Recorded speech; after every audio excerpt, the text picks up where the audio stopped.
नमस्कार दोस्तों, क्या आपके बोगनविलिया के पौधे की ग्रोथ नहीं होती है? भूले भटके फूल आते हैं, पौधा लैगी लैगी सा है, घना नहीं होता है, या आप अपने पौधे की बोनसाई बनाना चाहते हैं और आप बना नहीं पाते हैं, तो आज मैं बोनसाई बनाना बताऊंगी और ढेरों फूल पाने का तरीका बताऊंगी। पौधे की ग्रोथ रुक गई है तो उसको बढ़ाना बताऊंगी दोस्तों, ठीक है। उसके लिए आप मेरे वीडियो में बने रहिएगा। तो चलिए सबसे पहले बता दें कि पौधे की ग्रोथ में कौन कौन सी चीज़ें सहायक हैं। जैसे कि पौधे की ग्रोथ में धूप की अहम भूमिका होती है, तो आप अपने पौधे को कम से कम 8 से 9 घंटे की धूप दिखाइएगा तो देखिएगा कि आपका पौधा कम केयर में भी अच्छा खासा फ्लावरिंग देगा और लगातार देगा और ग्रोथ कभी नहीं रुकेगी दोस्तों, ठीक है। उसके बाद अगला काम यह करना है कि जब भी पौधों को पानी दिया करिए, चेक करके दिया करिए, ओवर वाटरिंग नहीं किया करिए। ओवर वाटरिंग की वजह से भी पौधे की ग्रोथ रुक जाती है, पौधा खराब हो जाता है अचानक से, यानी कि सूख जाता है। अगर कलियां फूल आते हैं तो वो भी समय से झड़ जाते हैं, तो इस बात को ध्यान रखिएगा।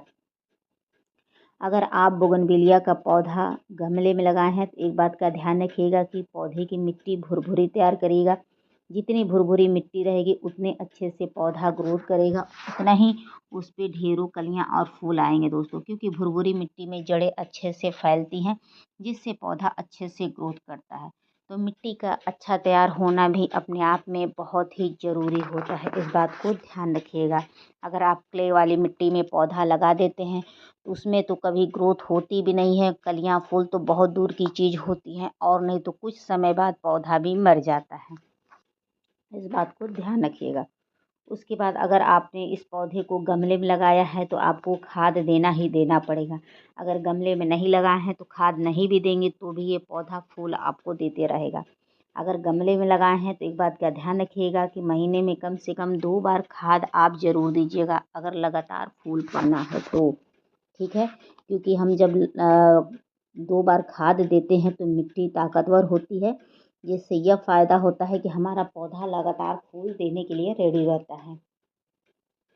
और जब भी पौधों को पानी दीजिएगा तो नहलाते हुए दीजिएगा, ताकि पौधे के ऊपर डस्ट वगैरह नहीं बैठेंगे तो कीड़े मकोड़े भी नहीं लगेंगे। जब पौधे के ऊपर डस्ट रहते हैं यानी कि गंदगी रहती है, उससे भी कीड़े मकोड़े लग जाते हैं, उससे भी विकास में विलम्ब होने लगता है, फूल समय से पहले झड़ जाता है, पौधे पे टिक नहीं पाता है, इस बात को ध्यान रखिएगा।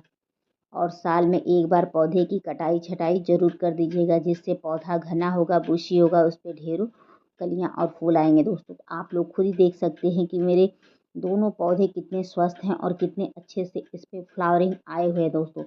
तो मैं एक बार अच्छा खासा खाद दे देती हूँ तो फिर 2 महीने मुझे खाद नहीं देना पड़ता है, ठीक है। तो एक बार भी अगर ज़बरदस्त खाद दे देते हैं तो 2 बार नहीं देना पड़ेगा, इस बात को ध्यान रखिएगा। उसके बाद महीने में एक बार मिट्टी की खुदाई करिएगा। मिट्टी की खुदाई करने से मिट्टी की उर्वरा शक्ति बढ़ती है, जिससे पौधे का अच्छे से ग्रोथ होता है दोस्तों। तो मिट्टी की खुदाई का भी अपने आप में विशेष महत्व होता है। तो चलिए हम आपको बताते हैं कि बोनसाई बनाना कैसे है, ठीक है। उसके लिए आप अपने पौधे की जितनी कटाई छटाई करेंगे उतना ही आपका पौधा बोनसाई का लुक लेता जाएगा दोस्तों। तो मैं अपने पौधे की कटाई छटाई कर रही हूँ। कटाई छटाई का मतलब होता है टफ कटिंग, यानी कि हार्ड प्रूनिंग कर देंगे पौधे की, तो वह पौधा धीरे धीरे बोनसाई डेवलप होने लगता है दोस्तों, और पौधा घना होता है, बुशी होता है। तो देखिए मैं कैसे कटाई छटाई कर रही हूँ। इसके बाद इसमें इतना अच्छा खासा आपको ब्रांच देखने को मिलेंगे, एकदम घना हो जाएगा। तो ये समझिए कि मैं पौधे को घना बना रही हूँ, ये बोनसाई नहीं हुआ। बोनसाई एक पौधे में मतलब एक ब्रांच में ढेरों ब्रांच निकालने को बोनसाई बोलते हैं, और ये तो ढेरों ब्रांच हैं दोस्तों, ठीक है। तो इसको बोनसाई नहीं बोलेंगे, ये इसको पौधे की कटाई छटाई बोलेंगे। उसके बाद खाद डालने से पहले मिट्टी की खुदाई कर लीजिएगा, ताकि मिट्टी हल्की हो जाए। उसके बाद उसमें कोई खाद डालेंगे तो मिट्टी के अंदर तक चला जाएगा, जिससे जड़ों को आसानी से मिल जाएगा और पौधों को सूट करेगा, ठीक है। तो ये काम ज़रूर करिएगा। तो कटाई छटाई, मिट्टी की खुदाई, धूप, पानी, हर चीज़ का ध्यान रखिएगा। एक बार अगर अच्छे से कटाई छटाई कर देते हैं तो फूल लंबे समय तक पौधे पे आते हैं। उसके बाद हम खाद के रूप में एप्सम सॉल्ट लिए। एप्सम सॉल्ट डालने से ये होता है मिट्टी एसिडिक होती है, जिससे जड़ों का निर्माण बहुत अच्छे से होता है। इसको डालने से फूलों की जनसंख्या बहुत ज़्यादा होती है, यानी कि फूलों की बढ़ोतरी होती है। अगर पत्तियाँ सिकुड़ रही हैं, जल रही हैं, ये सारी समस्या ठीक हो जाती है। अगर जड़ें ने अपनी ग्रोथ बनानी बंद कर दी है तो ये जड़ों की ग्रोथ को भी ठीक करता है। ये हर तरह से पौधे के लिए बहुत अच्छा है। तो महीने में एक बार आप एप्सम सॉल्ट 1 चम्मच अपने हर पौधे की मिट्टी में ज़रूर डाल दीजिएगा। और डालने के बाद पानी डालना ना भूलें, नहीं तो वो भी साइड इफ़ेक्ट हो जाएगा। इस बात को ध्यान रखिएगा, ठीक है। तो चलिए हम दूसरा खाद दिखा दें। एक चीज़ और बता दें, इसका चाहें तो आप पौधे के ऊपर छिड़काव भी कर सकते हैं। छिड़काव करने से ये फ़ायदा होगा कि कीड़े मकोड़े भी दूर रहते हैं दोस्तों, ठीक है। तो खाद बनाने के लिए सबसे पहले हम पानी ले लेते हैं।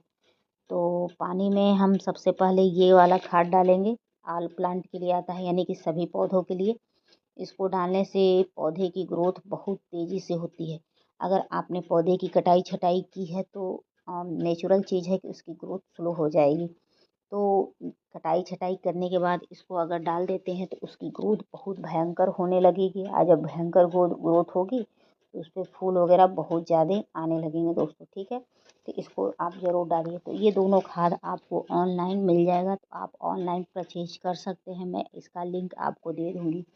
जिस भी पौधे पे कलियाँ फूल कम आ रही हो, ग्रोथ बहुत धीरे हो रही हो, पौधा बढ़ ना रहा हो, यानी कि विकास ना कर रहा हो, उस हालत में इस खाद का प्रयोग करके देखिए 100% आपके सभी पौधे ग्रोथ करने लगेंगे दोस्तों।